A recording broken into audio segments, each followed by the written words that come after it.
sit. We always have him sit first, and then I open the door, and I pat his chest, and I say, go. And he goes in. And that time what I did was I did the motion of sending him in there, but I also had a couple of treats in my hand, and I tossed him in. And you may have to do that sometimes when the dogs come home in the beginning. They don't want to go in for whatever reason for you. Maybe they're trying to get you to let them have their way in one way or another. And sometimes they're stubborn at first, so if you toss a treat in, just like you saw me do, it's like that. You only have to do that for a couple of days, or maybe even just one day, and then he'll start going in, and you don't have to do it anymore. But when I send him in, he turns around, and he gets another reward, and then I take off his collars. And if I'm going to take him on the street, or if I'm going to train him, I'm always going to use this little prong collar. So when you take it off, you can put it back, just hang it there so it doesn't get tangled up. It's easier if you're just hanging it on the door of the crate. The choke chain you can put anywhere. You can just put that in the leash, maybe on top of the crate. The choke chain is only for when you go outside, because we double up the choke chain with the prong collar, so it's connected to both. The leash is connected to both. And then if the prong collar comes off, then the choke chain comes into play and you don't lose the dog. So it's a good idea with this tiny prong collar that we use. It's the smallest size they make. You want to always double up, and sometimes it comes off out on the street, and so just double up, and then you're safe, and you never lose the dog out on the street. So that's why we use the choke chain. The choke chain's never for training. That would be really dangerous. There's no safety. The prong collar only closes so far. The choke chain closes all the way. It'll choke him, can wreck his windpipe or his trachea, mess up his throat in some way. So we never use this for training. It's only for safety in case the other collar comes off.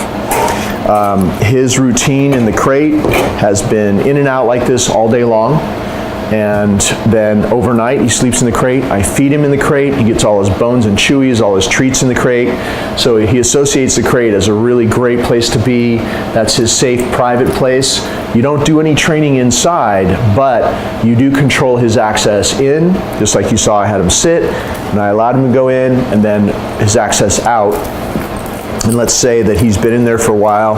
Let's say he's been in there for 45 minutes or an hour or so, and it's time to go back out again. This is the way I always take him out. And let's say that I'm going to take him out on a walk, so I'll just show you the whole little system here. I take the choke chain first, and he's got to wait. So if you open this and he tries to come out, you can just do this, give this a little token slam like that, and say no, and he's going to wait. And when he waits, I always give him a little treat. And then I just slide this choke chain over his head, and then, if you're gonna be here good with the door open for a few moments, it's good to continue rewarding him for not running through this open door. You hook up the leash to the funny looking buckle on the prong collar, and it should look like this. If it's twisted, it's not going to work, so you can let it hang to make sure that it evens out, it's not twisted. This perfectly round thing here is just a spacer, so you're not going to touch that. The leash is attached to the odd shaped buckle, not the round one. So it should look like that. Reach in, hook him up, and you see how good he is here. He knows he's supposed to wait until he's released out of the crate. And this is actually, this is a tool for training, using the crate this way. If he's really respecting you controlling his boundary, waiting for you to allow him out and waiting for you to allow him in, he's going to respect you in other places too. He's way more likely to do things the first time you tell him, way more likely to come when you call him. So not letting him run in and out of the crate and just kind of doing his own thing and doing it my way instead is, it helps all the other training as well. All the stuff we're showing you are just pieces that fit together, and the whole system fits together really well, and each part helps the other. So it'd be a good idea if you did it this way, and see if he ever tries to come out, you just say no, give that a little slam, although he didn't try to come out, but that's what you'll do. And you might have to do that in the first few days he's with you, for him to take you seriously. Good, see I step back and he's still waiting for me, and he got a reward. So if he tries to come out, no reward, little slam. If he waits, gets a reward, and this is the way you let him come out. You pat your leg and you say, okay, he'll come out. And then I always do my little left turn here, to close the door, because of course if you leave it open, he's going to be able to go in without your permission. So it's closed when he's in, it's closed when he's out. This is the way we use it every day. That's the way he goes in and comes out 6-7 times a day, every day. So it's actually, you know, there's little sits, there's little weights and boundaries, and it's part of the training. So that helps, just using the crate this way helps calm him down throughout the day. So hopefully you'll keep doing that at your house. Okay. Sit. I always have Charlie sit at all the boundaries. Front door is a major boundary. The way I do it is I have him sit and then he waits while I step in, but I never would call him to me because that'll just teach him to race after me, break out of a sit stay, and to race through the boundary, the doorway, which is not what we want. So he sits, he waits, I walk back to him, he waits for me to come back next to him, I say, okay, and then I reinforce this really calm, slow walk through the doorway. And you don't have to walk that slow, I'm just kind of exaggerating it. Come on, buddy.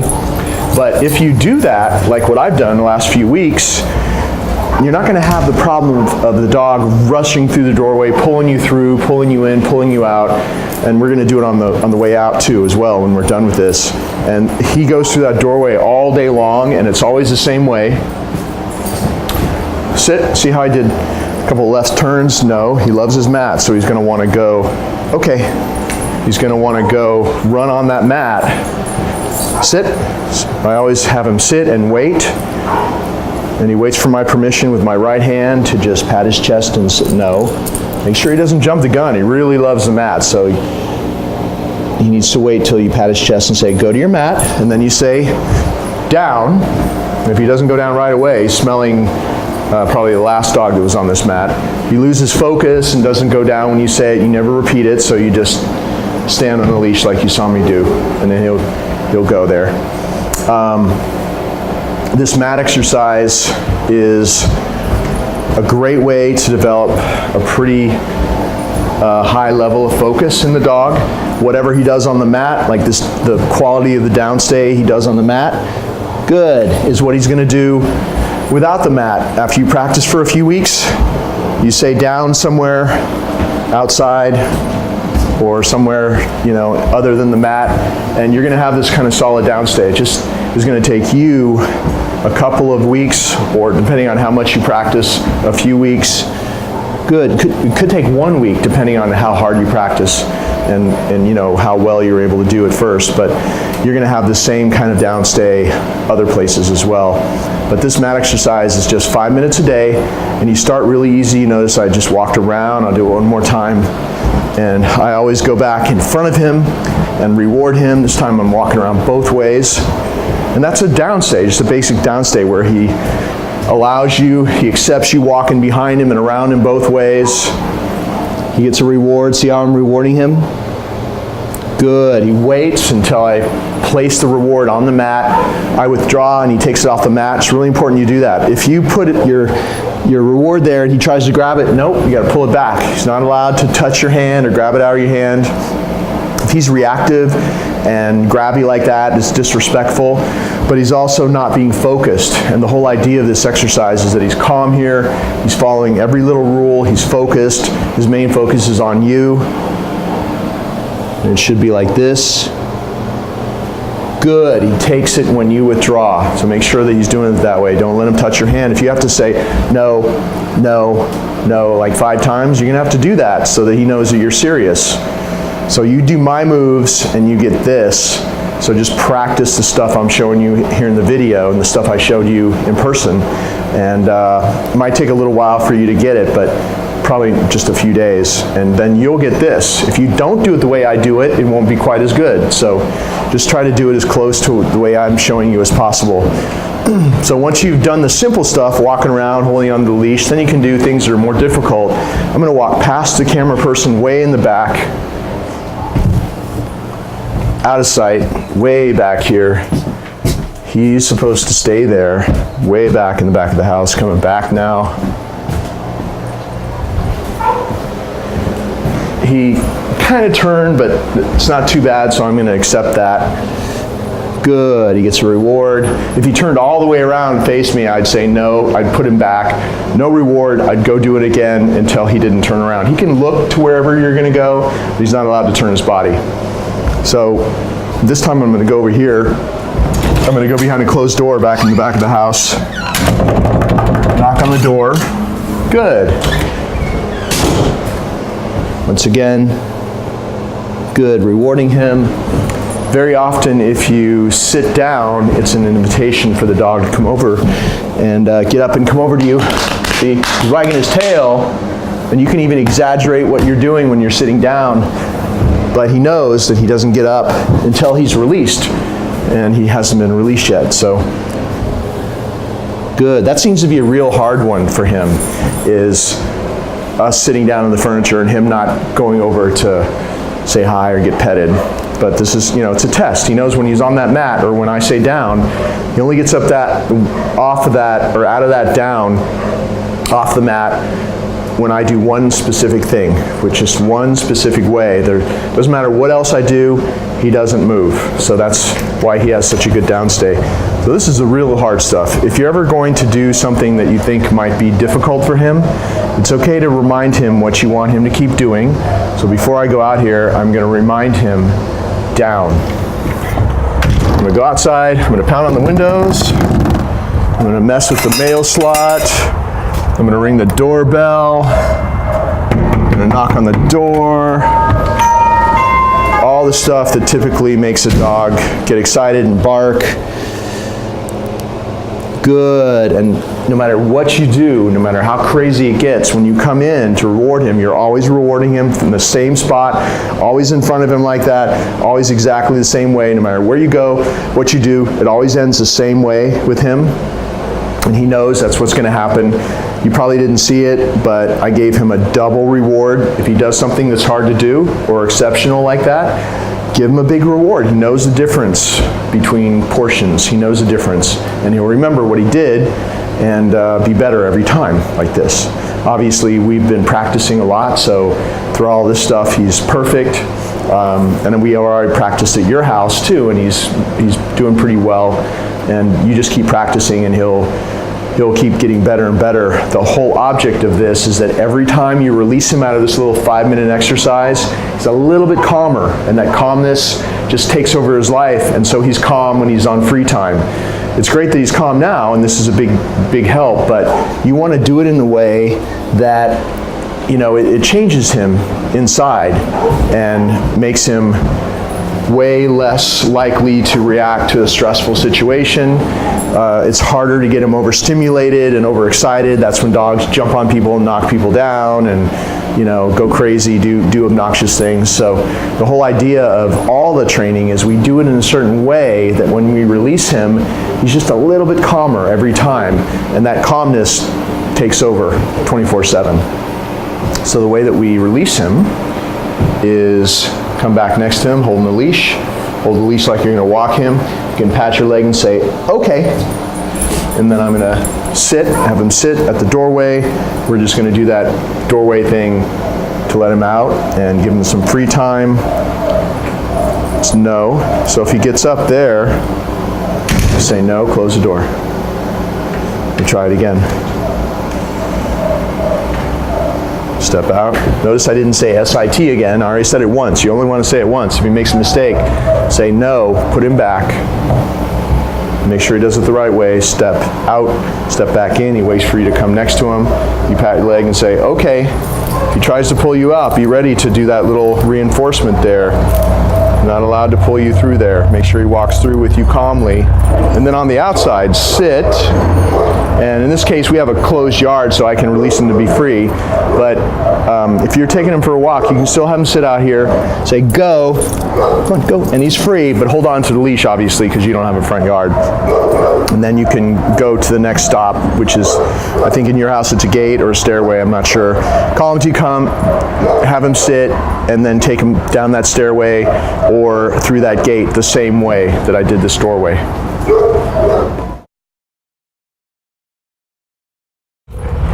Sit. I'm introducing Charlie to a person that he really likes. He knows her already, so it's not like a new introduction, but he hasn't seen her for a little while, and he's happy to see her. So the fact that he's just sitting and waiting is really good. We practice this every day, though, so he's getting really good at this. See how he's waiting until I pat his chest, and I say, go say hi. She has a little treat. I call him back to come. Good. Of course, he's anticipating what I always do, sit, which is to call him to come to me. That's why he was already coming back before I actually called him.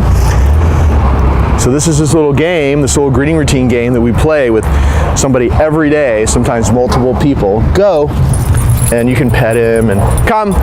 He had this real issue with getting excited and jumping, sit, jumping on somebody, especially somebody that he knows well, that he's excited to see.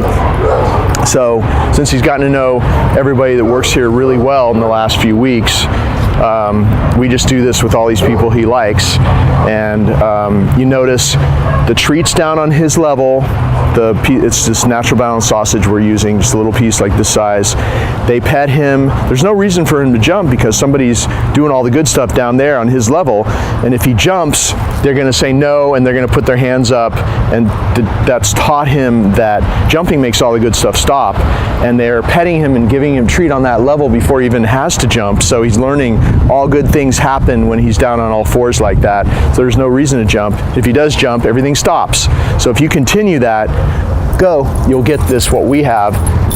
Come. And then what I was doing before, good, is right when he would start to jump, no, I would call him back to come to me, which is why his recall is so good. It's just another way to practice his come command, although we're practicing it in all different situations. But that's another thing you have. If he's not on leash, if for some reason he's off leash and he's being obnoxious with somebody new or somebody, that came to visit, you can always say, come. And if you keep practicing this recall, the come command, he'll break away and come right to you. But it would be a good idea if you practice this on a leash for a while, exactly like this with whoever, people in your family, neighbors, friends that come over. The more you do it, like we've done it every day, and you see how good he's gotten at it in 3 weeks. Go. Now she doesn't have a treat. She's just going to pet him. Come. Good. Sit. So just think how good he can be if you keep doing this, just like 2 minutes a day for the next few weeks, and then it'll be really easy. He'll have that later on. You can also start practicing other things like walking around him. If you say sit, you can then practice a little sit stay where you walk around him, and then after you walk around him, give the person a treat, and then you can send him over. Go, just to add other things to this exercise.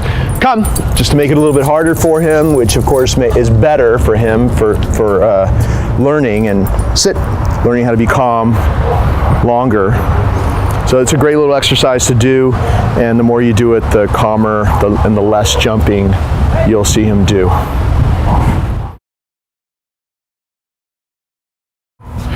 Sit. Good.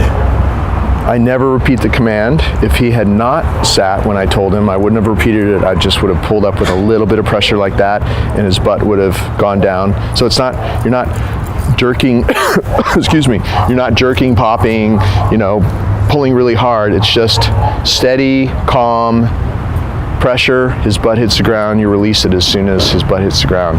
But all he knows is that you heard the command once and he ended up there. And that's why most of the time now you say it and he just goes there.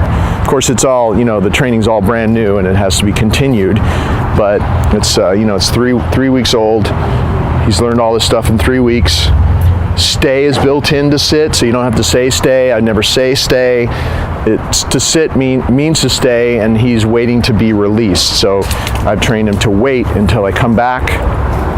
And by the way, if you do that kind of practice of sit stay, if you're in a yard that's fenced, or if you're in the house, you can drop the leash and walk farther away, of course, but we're out in public, so I'm not going to do that. But if he breaks out of that, you just say no. You walk back next to them. Do that pressure on the leash, his butt will go back to where you were, and make sure he does it successfully. When you come back, eye contact, he's looking at me in the eyes right now with the reward straight down. Good. That's how you reward. avoid the old-fashioned way of going like this and the dog eats out of a hand. It's not connected to you or anything. You're more of his servant that way. This develops, it's a little thing, but it develops a lot more focus on you. It makes it a more intense way of rewarding him. Good, like a more clear way that you're in charge. And eye contact as he gets the reward straight down. So be careful and make sure you do that. It makes a big difference, although it seems like a little thing. And then to release him, you're either going to walk with him, in which case you'd pat your leg and say, okay, and he'd walk with you, or you're going to release him by patting his chest, and that just means he's free. Nope, oh, he wants to chase that leaf.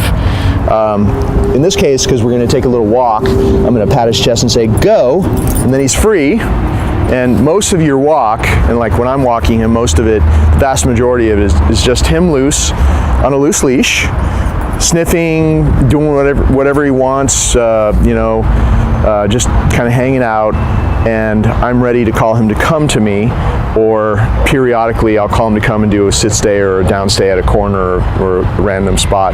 But most of your walk is just him on a loose leash. Always keep that leash loose, always. Because if you're choking up, if you're controlling him, if you're allowing him to pull you like this, he's going to get stressed out, overstimulated, and all that bad behavior is going to come out again because he's always ramped up, jacked up, because of the tight leash causes stress and overexcitement in a dog. So keep it loose. You'll always have these videos to watch. You'll see how I handle him, and it's always a loose leash, and he's much calmer, as you can see.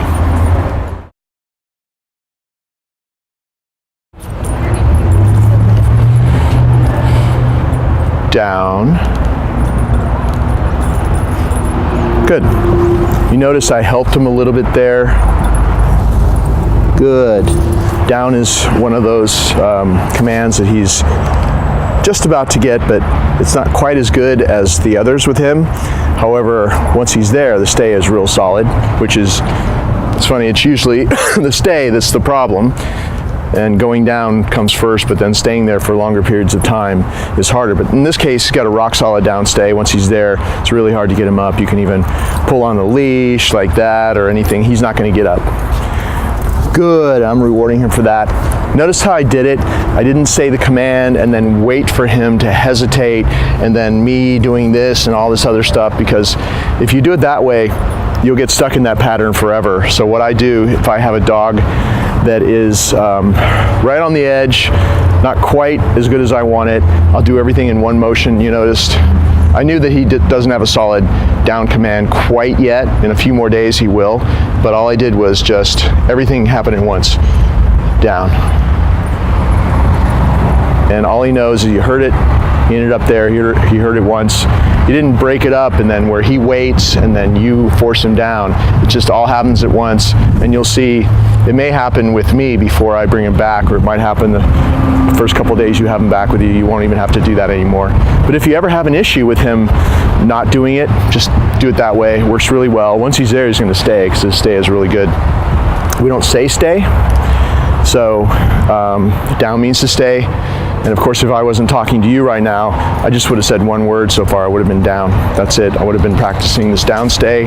When I take him out in public, I always do a couple of these at different places, always a different spot on the street every time, or on a street corner, just to make sure that he generalizes and that he can do this command anytime, any place, anywhere. So don't do it in the same spot every day. And if you can just do it one time a day, just do it in a different place every day, so that then you'll have it anywhere. Good, he can get a reward, and just put it down in front of him. He'll take it off the ground. He's waiting for you to come back next to him. See how he's anticipating that I was going to let him up? You need to watch that anticipation as well, because he thought, oh, he's going to stand next to me and release me. So when he does that, you're either going to say no and put him back and go back to where you started, or stop halfway in when you see he's about to get up. Do what I just did. And you can even use this as part of the training. Good. He's really waiting for that command. He's not going to follow my body, which is just him on automatic pilot, not really thinking. He's really waiting until I come back next to him. He's listening for the command, which means he's in the moment thinking with us. Okay, sit.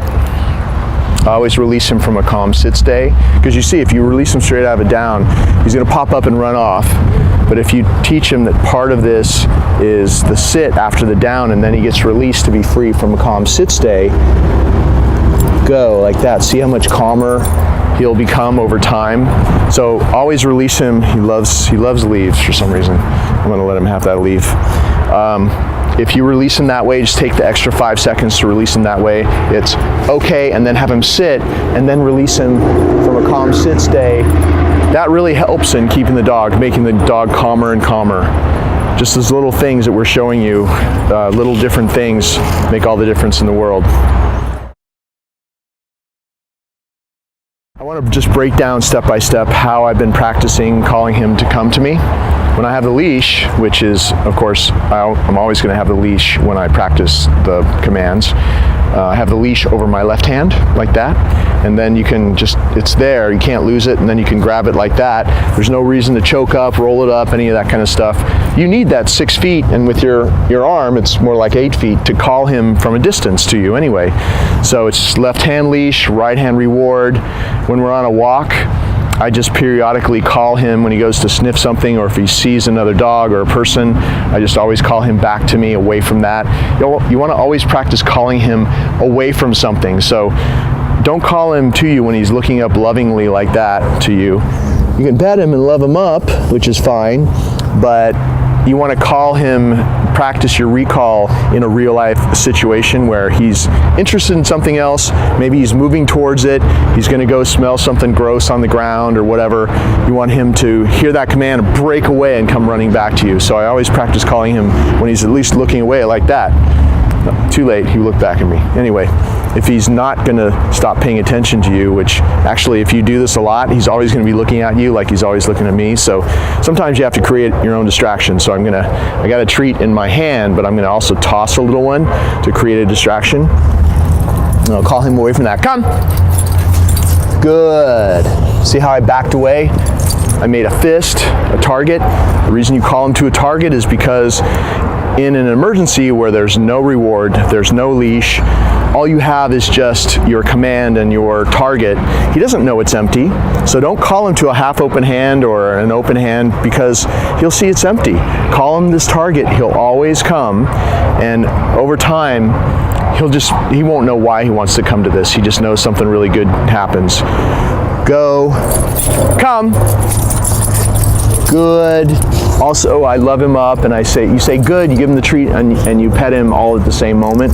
So when you phase the food out, when you're not using food anymore, it doesn't matter. He doesn't even miss it. He gets the pet, he gets the good, and he's happy. And then every once in a while, when you call him to come later on, just have something, maybe once a day. Come! See how he's interested in something there?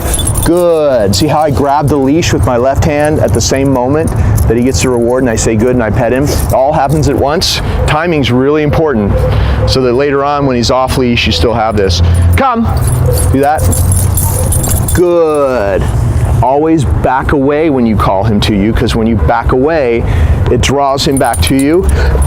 When you back away, the dog wants to run to you.